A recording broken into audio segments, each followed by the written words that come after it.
Well, good evening and welcome to France 24's live coverage of the 2025 African Cup of Nations.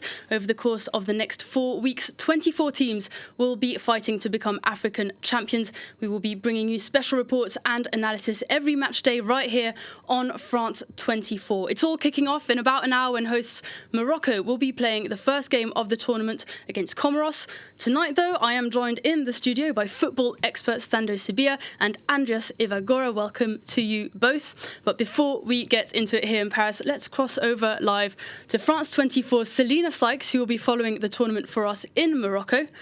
Selina, we're all very excited here to kick off AFCON, but I can imagine there's a lot of excitement across Morocco. What's the atmosphere like in Rabat?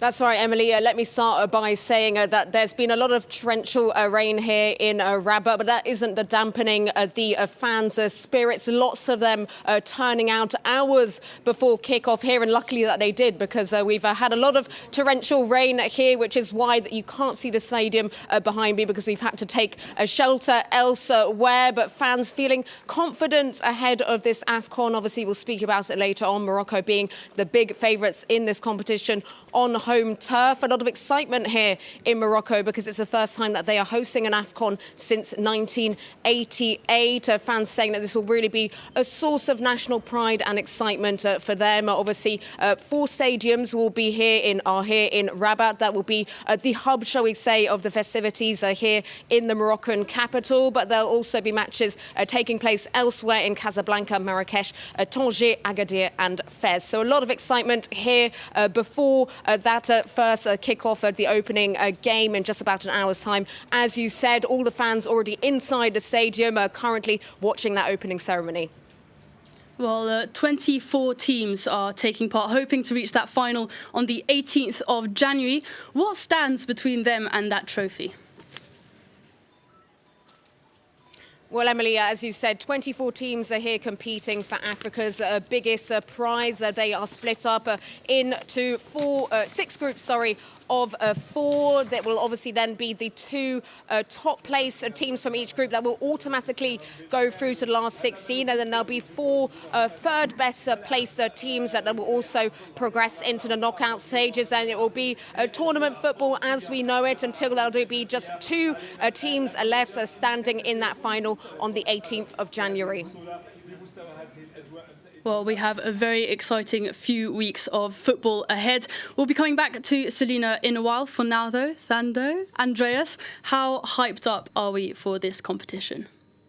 Well, first, I'm very excited about it, as we always are for these AFCONs. And as Selina was saying, Morocco's really is in the shop window because remember, over the last 10 years, there's been a lot of problems with organising AFCONs. They've been delayed because of civil wars, construction problems, weather issues. Ebola, 10 years ago, Morocco was supposed to host this competition and it pulled out because of fears about that deadly disease. So Morocco's got to get it right. I think they will, because they've really put a lot of money into stadia infrastructure in general. It's really world-class stadia and training facilities. So I think this will go very well, and it's going to be a great showpiece for Africa.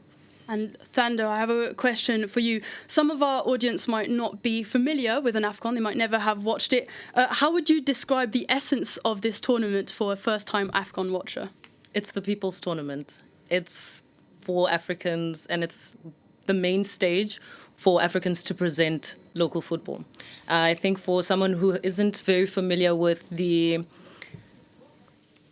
culture, the African football culture, this is the perfect platform. I think they get to see the flair, they get to see the fashion, they get to see the supporters, the warm weather, the great scenery. Morocco is beautiful. I've been seeing some montages that have been done in preparation for the AFCON, and just seeing the quality of the stadia, the cultural depth, everything. And so for a person who's never watched that, definitely the cultural side is something breathtaking, but also the unpredictability of the tournament. I think we were speaking with Andreas just earlier before the production about how unpredictable this tournament is, unlike, for example, the Champions League or the Euros or the World Cup even.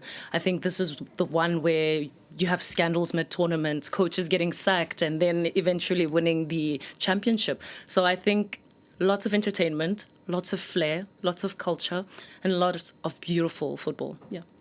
Well, we've talking about flair and culture and entertainment. We saw those teams landing and getting off their planes and showing off some of that flair and culture. Is this something that's been ramped up for this AFCON, or is it particularly this one where all the cool and swaggy outfits are coming out? I don't think it's anything particularly new, because I have been lucky enough to go to a couple of AFCONs, and I think at the beginning players are a little bit more relaxed compared to some other tournaments. Things get serious very quickly, but it's great for them to get back together. There is a little period where they can calm down and start to focus on the tournament. So I don't think it's particularly different. And as you were saying, it's a great way of... There's so many cultures and languages across the African continent. This is a great way of just like getting a little taste of some. Obviously, you're not going to get all of them, but it really is a fantastic way of doing that.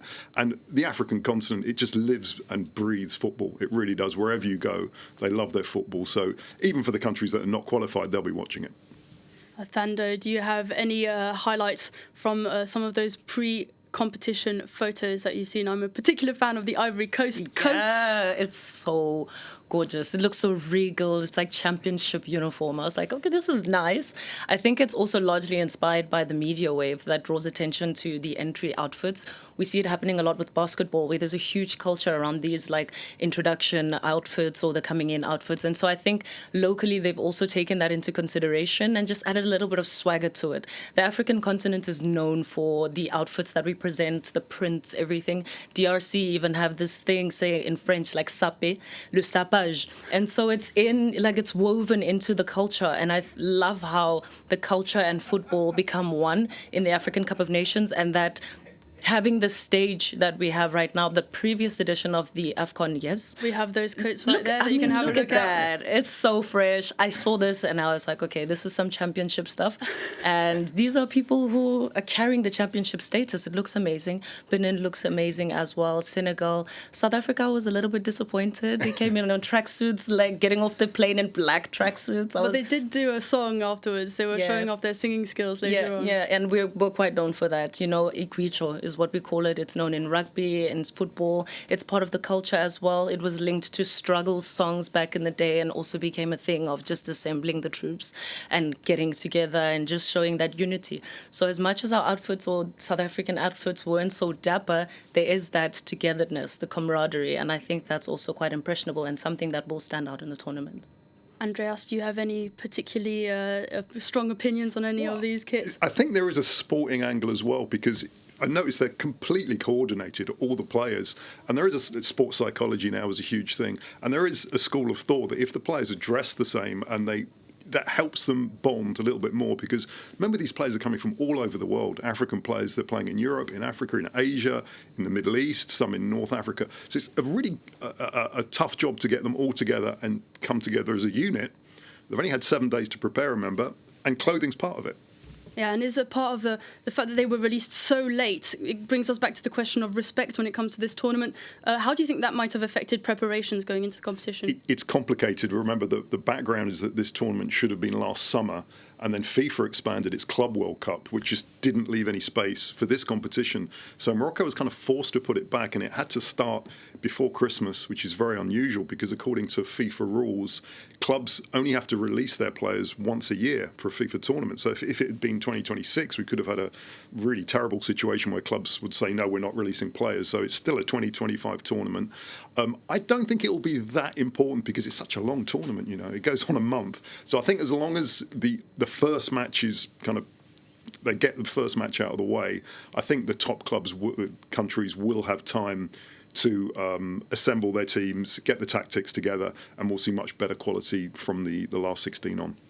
Well, the first edition of this tournament was held in 1957 in Khartoum in Sudan. There were only 3 teams taking place in that tournament. It's evolved quite a bit, but it's a tournament that's known for its storylines. And I was wondering, you both have been following AFCONs for a while now. What are some history that you can bring to us this evening, some highlights of a few things that happened over the years? Well, it is an amazing tournament because, you know, back in the day, as you say, it was only 3 countries. And the reason this tournament is only is played every 2 years. It was really the only opportunity for African players to play a lot of international football, and that's changed. And of course, the big decision that came just a few days ago is that this tournament will now be every 4 years, which is a huge change. But I think it's probably the right the right idea, because having every 2 years has been really complicated. For me, if there's one thing that stands out, was Zambia winning completely against the odds in 2012. I think it was. No one gave them a chance. It was a very emotional win for Zambia. They had a wonderful team back in the 90s that tragically many of their players died in an aeroplane crash. That final will live long into the memory. Dando, any highlights you want to bring? I'll definitely be a little bit biased, and speaks to the reason why I feel like South Africa might win it this year. In 1996, it was a predictions coming out already. It's not the final one. It's not set in stone. And we'll build on that later, and I'll explain why. Yeah. But I think that there is something beautiful that's happening in the storytelling and the evolution of certain teams, where it's like a phoenix kind of story, where coming out of apartheid in 1996, South Africa performs in the African Cup of Nations and then wins. That being the first major trophy that the country wins, or Bafana wins, and South African Football Association also bringing home in the wake of democracy. And what it did for just the placement of South Africa on the sporting map was quite big and revolutionary.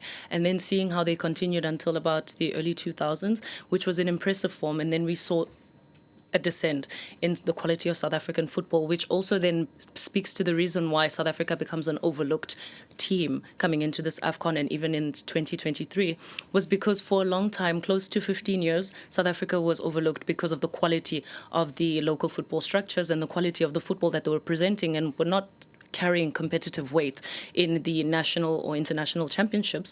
And so this time around, after a lot of developmental structures, a lot of money being put in, a lot of movement of players, culturally evolution of the South African football structures, now we're seeing a more synergized, a more tactical, a more polished South African football structure. And I think that because of this is part of the reasons why I really appreciate the African Cup of Nations, and probably why South Africa should be looked out for, yeah. I do agree with that. And one thing is Mamelodi Sundowns are now one of the strongest teams on the continent. And in contrast to what I was saying earlier, South Africa does have, I think almost all of its players are based locally, which could be a big help to them, especially in those first couple of games when players are coming from all over the world. It's not quite the case for South Africa. They've got a strong base who play for Mamelodi Sundowns, and they could start the competition very well. I wouldn't be surprised. And another storyline that people are saying, there's always a debate of this is the best AFCON. No, this is the best AFCON, trying to one-up each AFCON. But last year, one storyline with the Ivory Coast was particularly extraordinary. Can anyone remind us what that was? Well, Jean-Louis Gasset, who is a coach I've met a couple of times, he's a nice guy. Let's say he's towards the end of his career. He tendered his resignation after a 4-0 defeat against Equatorial Guinea, if I'm not mistaken. And basically everyone said, Côte d'Ivoire, they're out of it, they've got no chance. And I wasn't at that tournament. I have a couple of colleagues who went, and the pressure on that side was enormous. And basically everyone said, we're finished, and it's the end of football in Côte d'Ivoire. Of course, Côte d'Ivoire went on to win the tournament. So that was a really very strange tournament. These are the kind of things that happen at AFCONs. They do change very quickly. And the favourites hardly ever win. The hosts hardly ever win. I mean, Côte d'Ivoire did last time, but it's very rare the hosts win, which is why we were saying before, I think Morocco are favourites, but I don't think they'll win it. Well, we'll come to our favourites or not. But one thing is for sure, that this competition has come a long way since its first editions. We call it the African Cup of Nations, but it's really turned into this kind of global phenomenon. We can look at some of the stats. For instance, there have been more than 1 million tickets sold already. There are more international broadcasters, huge diaspora interest. What can you put this popularity down to? Expansion of the game, exposure of African players in international leagues, which then draws them back to what are the origins of these players. People who love football want to understand where the players come from, want to understand what is the culture of the domestic or the feeder, for better explanation, the feeder sides, which are then creating this pipeline into the international realm. I think also just the media exposure. We have social media. I think football and sports is more accessible than it was once upon a time, where you would then be focusing on your local leagues because of domestic broadcasting rights and so on and so forth. But with the expansion of social media and just the expansion of reach and how accessible it's become, it's a debatable thing because a lot of paid television things, then you have the rise of piracy because people have this desperation and eagerness to see the expansion of the game. I think that's also then brought this new popularity to it. Globalization, there's just so many different elements, but I'm really grateful for it. I'm happy for it. The players are getting the exposure that they need. We're seeing a lot more players being thrust into better areas of playing, and so we spoke about the example of how that's happening in South Africa as well. A country that's right at the bottom of the continent now has exposure to the North African pipeline, which then feeds into the European pipeline and so on and so forth, English as well. And it's not just from South Africa, we see it with Zimbabwe as well. Look at their selection. They have quite a few players as well who are in the Premier League. Central African region as well, the West African region, we can speak, that goes back like many decades ago.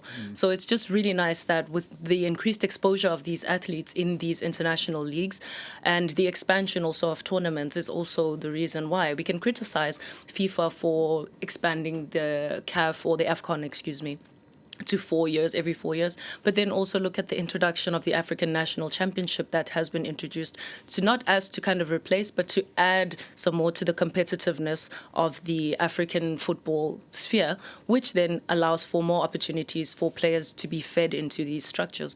So if they carry it out the way that it's intended to be, I think it can be very positive. I'd go along with that. And I think what's also changed is we have real African superstars. I mean, I think the first was probably George Weah when he broke through in the 90s. He was a phenomenal player. But someone like Mo Salah, who we might maybe talk about later, I've seen him play around the African continent. I've seen matches, and basically wherever he goes, there's a riot in quite a good way. He is just a huge star. I mean, wherever he goes in Africa, there's so much attention, and that will be the case for other reasons we might talk about later today. So I think that as well. There are so many, the likes of Mahrez. The best players in the world now are the African continent. So it's kind of natural that when they play in these tournaments, there is interest from around the world, which really wasn't the case 20, 30 years ago. But now that the eyes of football are watching, and also, of course, scouts from around the world, because there's a lot of younger players coming through, and this is their chance to be in the shop window as well. So I think it's fair to say there's never been as much media attention on an AFCON as this time. Well, there has been a lot of media attention on one thing, and you've both touched on that, is the announcement yesterday from the president of the CAF, the African Football Federation, Patrice Motsepe. He was announcing a change in format. We can have a listen to what he had to say. Taking into account the global fixtures, the AFCON now will now take place once every 4 years. Because historically, the AFCON was the prime focus where we could get resources to fund African football. It will significantly improve and increase the quality of our competitions. And as I said, we are launching a new competition called the African Nations League, which will take place starting September, October, and the finals will take place in November. So two big bits of news there, going from tournaments hosted every 2 years to every 4 years. And on top of that, the creation of this new African Nations League. Is this a good thing? Is this a bad thing? Andreas, what do you think? I think, it's almost a victim of its own success, because once an AFCON gets that big, it's actually quite hard to host it every 2 years. And there's always a problem with scheduling, because and this is why a couple of the tournaments recently have been rescheduled. If you have it in the winter, then the big European clubs are unhappy, because it's like we're releasing these players. If you have it in the summer, there can be climactic problems and a lot of issues. This was maybe an issue for Morocco. Obviously, it's going to get very, very hot if we have a tournament in July and August. This new tournament, though, we don't know too much about it, and I really would be interested to get more information on it. It could work. It's a question of how well it's organised. The calendar is so tight, though, in international football. So if the top players are there, it could work as well. But remember, the continental championships of Europe, of Asia, South America, they're all every 4 years. So Africa is really just stepping into line with the rest of the world. Thando, you seem to be saying it was quite a positive thing, potentially. I would say that for the exposure of new talent, from the structural perspective, especially if you find this selection procedure being leaning more towards experienced players and so on and so forth, then that speaks to the issue of players being released from clubs, which then creates some kind of disrespect, I guess. We've seen a lot of coaches in the Premier League speaking negatively about the African Cup of Nations and how it affects them, or just their indifference, and they either don't want to release players, and if they do, they send this kind of very passive message of just replacing the players who have been released and not really speaking much about the importance of it. They don't speak much about using it as a scouting platform. You know, it happens during the transfer period in January, which is going to happen just coming up now. And I think for the respective clubs, if they can just be a little bit more respect with regards to the African Cup of Nations, or even just the African continent with the football, then it can be a positive thing. And we can see a lot of feeding of players into these respective leagues. But for now, I think I'm a bit 50-50. Can be a positive thing, but I wouldn't necessarily say negative, but not the greatest thing either, because players have player fatigue. We saw in the recent times players have been protesting against the depth of the calendar and them constantly being used for results, of course. Every player, every coach wants to see results. And so it really taps into the element of player fatigue and how the selection process will be happening. But I do also think that it can be a positive thing for the emergence of new talent, raw talent, yeah. Okay, well, let's get back to the matter at hand, though. This evening, this 2025-2026 edition is being hosted by Morocco. Games will be held across 9 stadiums in 6 different cities. Let's go back to Selina, who's probably still under the rain, who's standing in front of one of these venues. Selina, just how much work has Morocco put into refurbishing or building these stadiums? Look, Emily, this has all been a part of a very ambitious long-term project by Morocco to become Africa's leading football nation. And to achieve this, it has spent a lot of money on infrastructure for AFCON, obviously, but also looking ahead to the 2030 World Cup, which is co-hosting with Spain and Portugal. It's estimated that Morocco has spent around 6 billion euros on revamping and building stadiums for that competition. One example of that investment, even though if you can't see it behind me right now because of the weather, is the Prince Moulay Abdallah Stadium. It was an original ground which was demolished about 2 years ago and was completely rebuilt to become a more modern stadium, to be more in line with the strict regulations that are needed for hosting a World Cup. Obviously, they aim to meet those regulations for 2030. A 68,000 capacity stadium in the capital, Rabat, that was only inaugurated back in September. Morocco has also built 2 of the continent's top facilities for training. That's the Mohammed VI Football Academy and training complex, a state-of-the-art facility that I managed to see yesterday, where I saw Morocco training, a really impressive state-of-the-art facility which gives Morocco all the best environment conditions to do well in this tournament. Well, some of those huge spending infrastructure projects were quite unpopular, and we saw some Gen Z protests, as they were called. What's the feeling now among Moroccans that the competition is actually on our doorstep? That's right, Emily. As you said, obviously, Moroccan fans are very excited and happy about the fact that their team is doing a lot better performance-wise.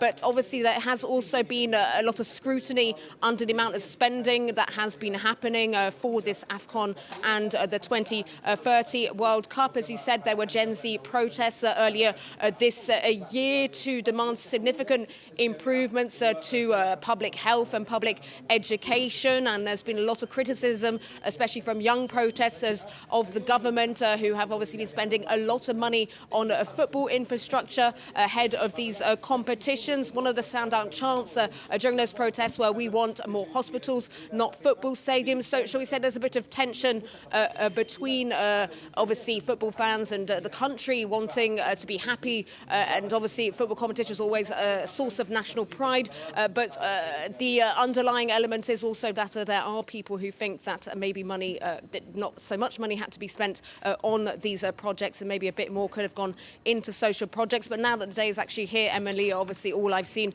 is people who are happy and are ready to get behind the Moroccan team. Well, we'll be coming back to Selina again a little bit later in the show. Last time Morocco hosted the AFCON was in 1988. That didn't end particularly well for them. Are they back with a vengeance this time, Vando? I think, of course. We've heard about the amounts and sums of money that they've put into developing their football structures, and so you don't put that much investment without expecting a return on investment.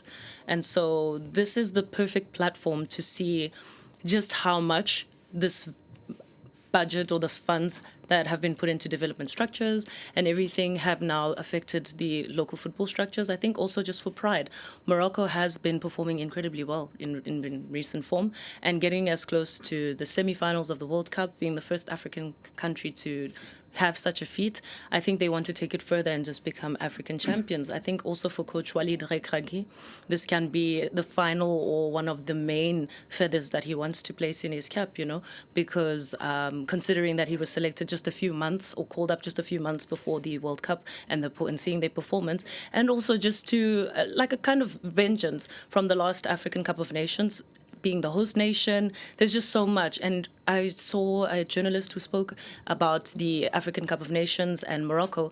And considering that in all of the FIFA tournaments this year in 2025, Morocco has participated in all of them with the exclusion of beach football. And so that shows you just how they've been performing. So you can't be performing this well and not getting results. And also considering how strict it is and they're a results-based country, then you can expect that the expectations are really high, and I think they have a lot of work to put in, especially being the tournament favourites. So there's going to be a lot of work cut out for them. They have the target on their back. What are your thoughts? They're the best team on the continent. Just look at their results. They went to the semi-finals of the World Cup. I mean, if we go back to the question that Selina was talking about, I mean, this is a trend across all of the Middle East and North Africa. Morocco is the only kingdom in North Africa, which is a factor as well. But look at the investment in Qatar, Saudi Arabia. This is a clear policy for a lot of countries in that part of the region. Time will tell if it comes out. But as Thando was saying, I mean, Morocco have just won the Under-20 World Cup, so they've got the best young players in the world.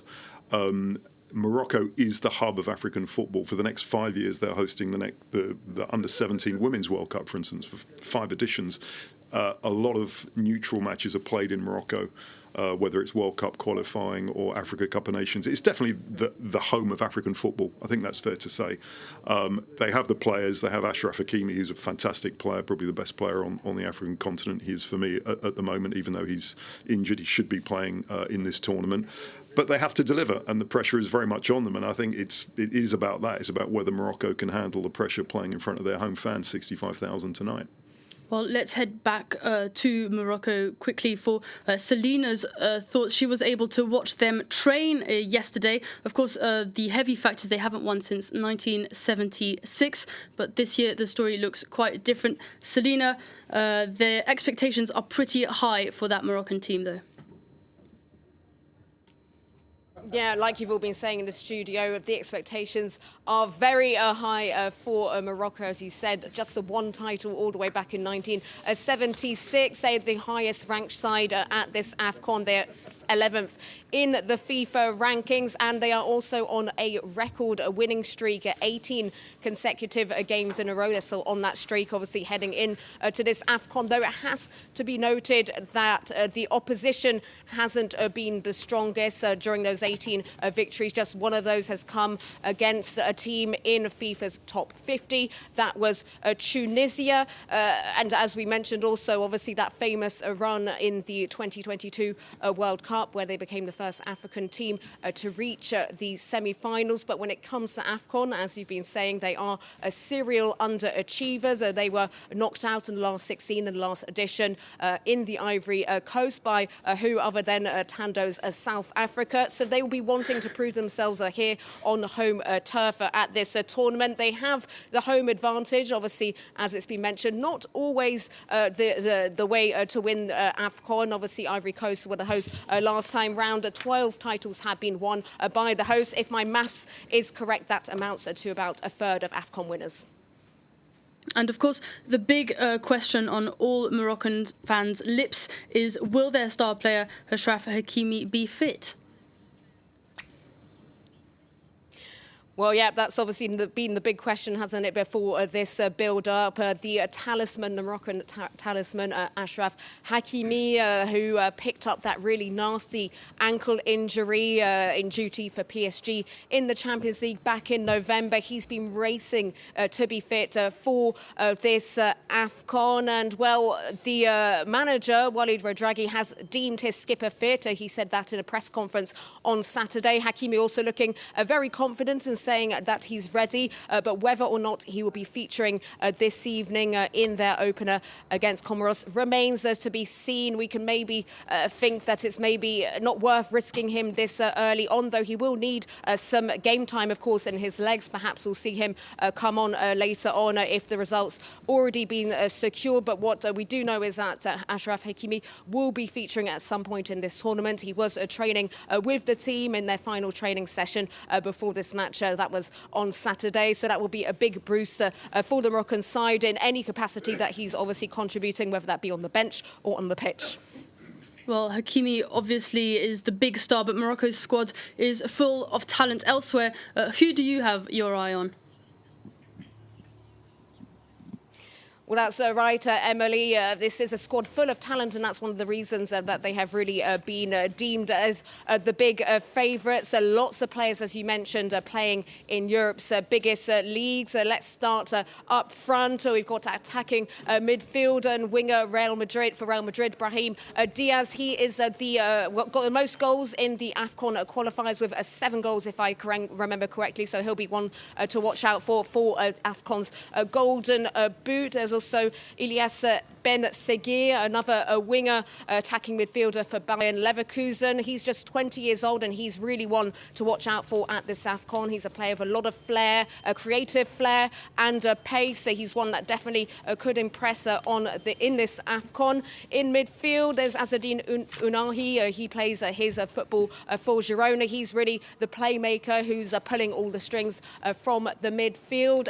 In defence, obviously, there's Hakimi, but there's not just Hakimi. There's a few good other defenders in the Moroccans' back line. There's Mazawari, who mainly plays for right back for Man United, but he's quite a versatile player. He can also play in centre back if needed. And there's Aguerd, who is a centre back for Marseille. Lots of talent there. And obviously at the back in goal, there's Bono, the Africa's best goalkeeper voted of 2025. So there you go, Emily. A very good team, which is one of the reasons that Morocco has got this label as the big favourites.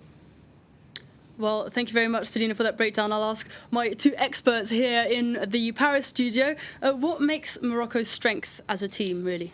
Well, I think I agree with everything Selina said, but one thing we should pick up on is that Morocco have this amazing record of getting second-generation Moroccans who were born in Europe. 14 of the World Cup team were born in Europe. We're talking about Hakimi. He was born and raised in Madrid. His parents are Moroccan. And what the Moroccan Federation has done completely legally is as soon as they see a young talent break through, they personally send either their coach or the head of the president or someone very senior who goes to their house and says, look, we're giving you the chance to play for your country, an emotional argument, play for the country of your parents.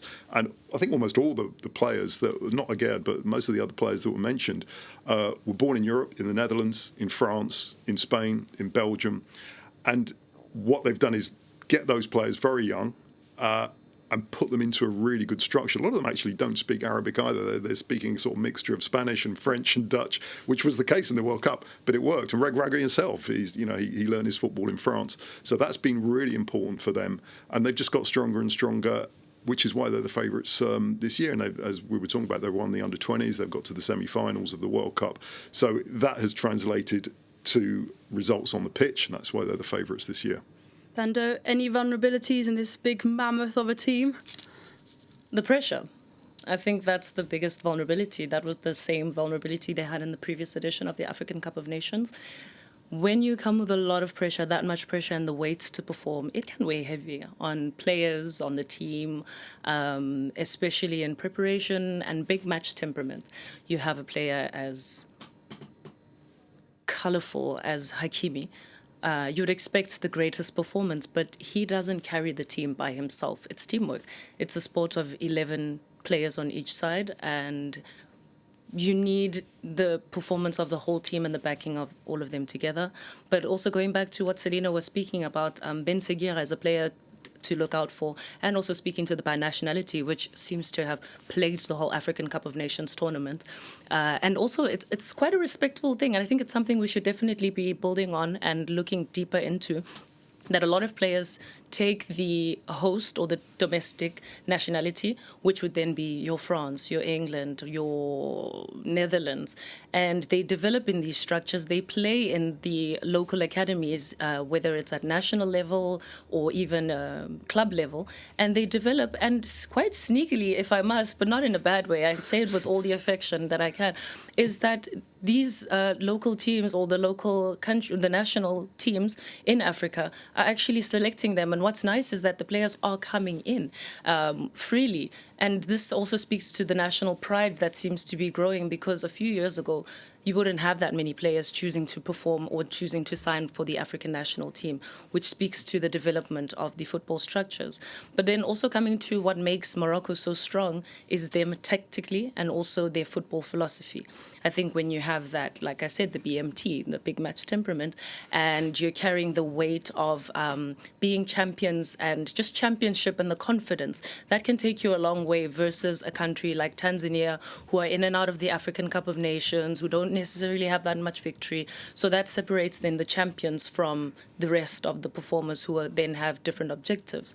So, yeah, also speaking to the defense of Morocco, I think that's definitely something we should look out for.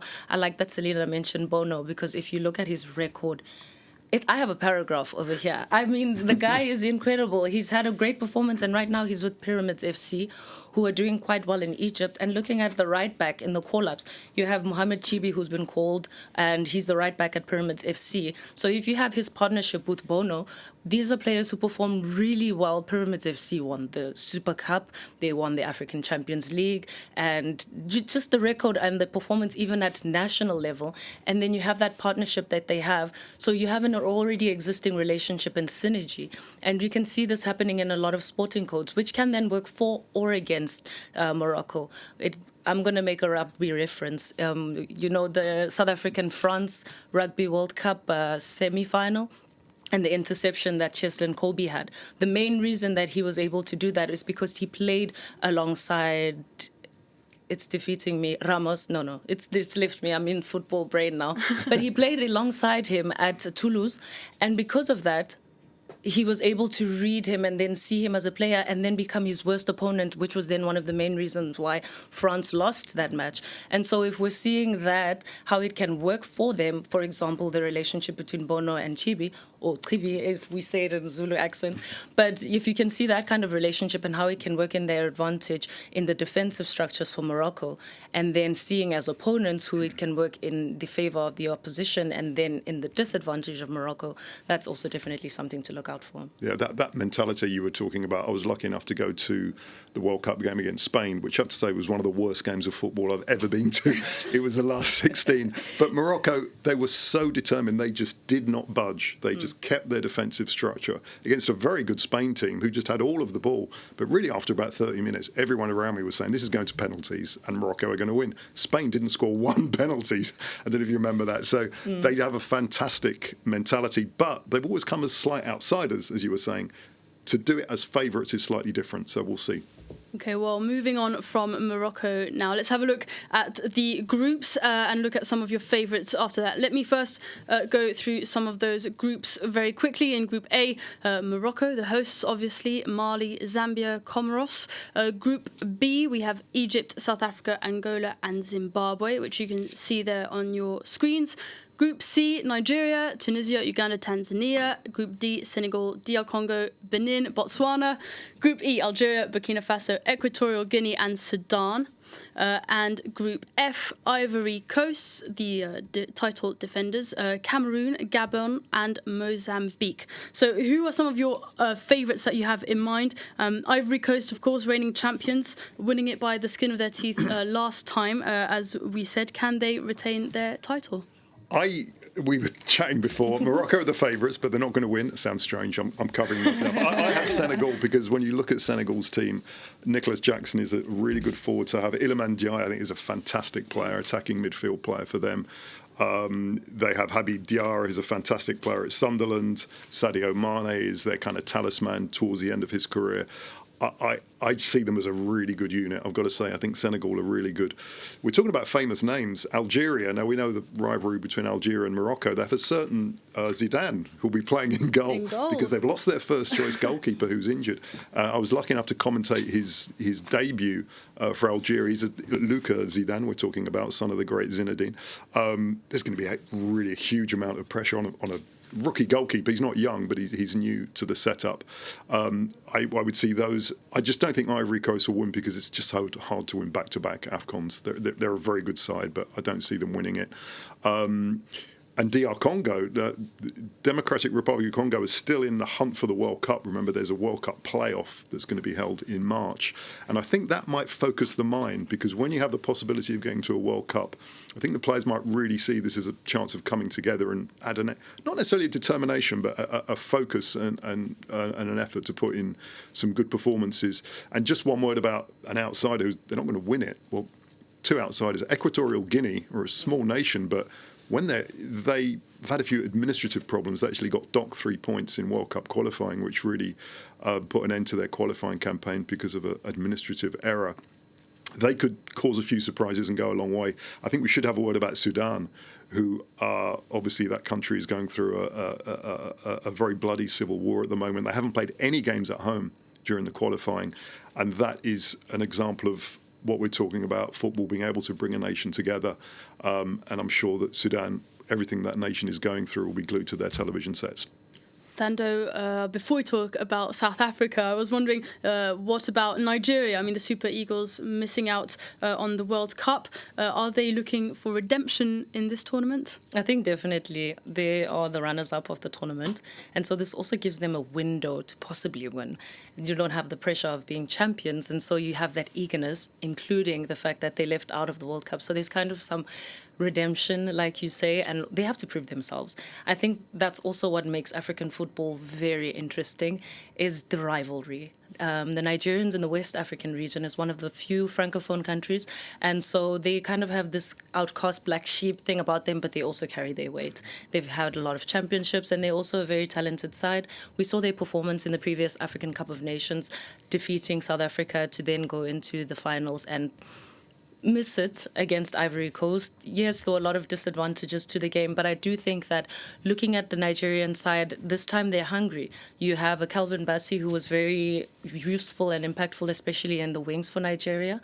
You also have Victor Osimhen, who's been performing incredibly in the current season, and I think he is one of the main standout players. Prior to the previous edition of the African Cup of Nations, he was the player of the year, and so he's just been performing really well, and you want that kind of prowess, whether it's for the understanding the capacity or the requirements of a larger match and the expectations of that, but also to usher the youth in the squad as well. And so in terms of eagerness, I think Nigeria can be a team to look out for. They are considered as one of the favorites for obvious reasons.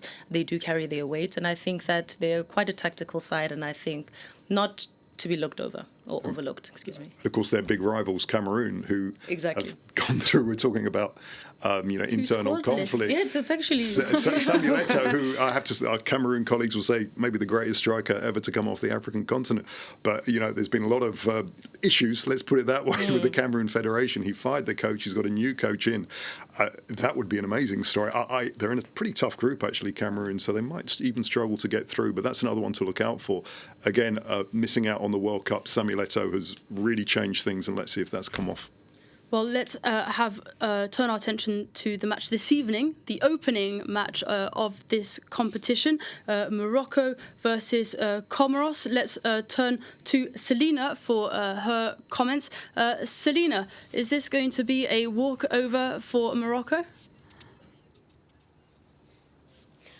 Well, listen, Emily, let's be honest, it should be a straightforward win for the Atlas Lions. But as we discussed earlier in this show, we'll have to see how they deal with the pressure of obviously these great expectations on the Atlas Lions. And let's have a quick word for Comoros, because we've spoken a lot about Morocco so far. This is a small, tiny island nation which is making its return to AFCON after making its debut in 2021. In Cameroon. It's already a big achievement, of course, for them to qualify. Very impressive, it has to be said, in qualifiers. And they don't really have anything to lose. They will want to be establishing themselves as a rising star, shall we say, in African football. They could be tough and unpredictable. Their coach, Stefano Cousin, admitted that obviously there is a big difference between the two teams when it comes to status and experience. But he also said that his team will be going into the match with no fear. They'll be going in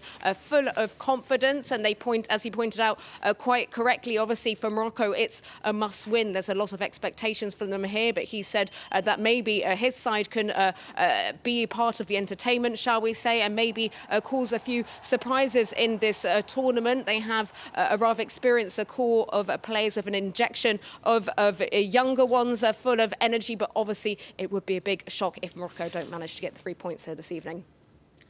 Well, thank you very much, Selina. We're going to have to hand back. But before we do, I'm just going to ask you for some hot takes very quickly. One-word answers, please. First of all, who's winning this AFCON? Who's runners-up? Thando. Easy go, Morocco. Runners-up, Nigeria or South Africa. Andreas? I've gone for Senegal to beat Morocco in the final. Okay. Ooh, interesting. Who's going to be the top scorer of the tournament? I sent you my list earlier, so I'm going to make sure it's the same. I'm going to make sure it's the same people. I'm going to go for Amora of Algeria. That's what I said earlier. He was the top scorer in World Cup qualifying. A fantastic forward. If Algeria go far, I think he'll be the top scorer. Thando? I didn't specify, but I did say that he's going to come from Senegal or Morocco. So it's interesting that you said it's going to be them in the final. But I do think in terms of attacking prowess, Senegal does have the bandwidth to perform. You've seen them in the qualifiers as well, how many goals that they've been bringing up, the clean sheets as well. We didn't get a chance to speak about that, which then supports the argument about defence being solid. But I'll wrap it up. Very cool. Well, thank you very much for both being with me. I'm afraid that's all that we've got time for. Just in time to tune in to that very first game between Morocco and Comoros. We'll be back after that game to debrief right here on France 24. Thank you, Thando. Thank you, Andreas. And we'll see you a little bit later.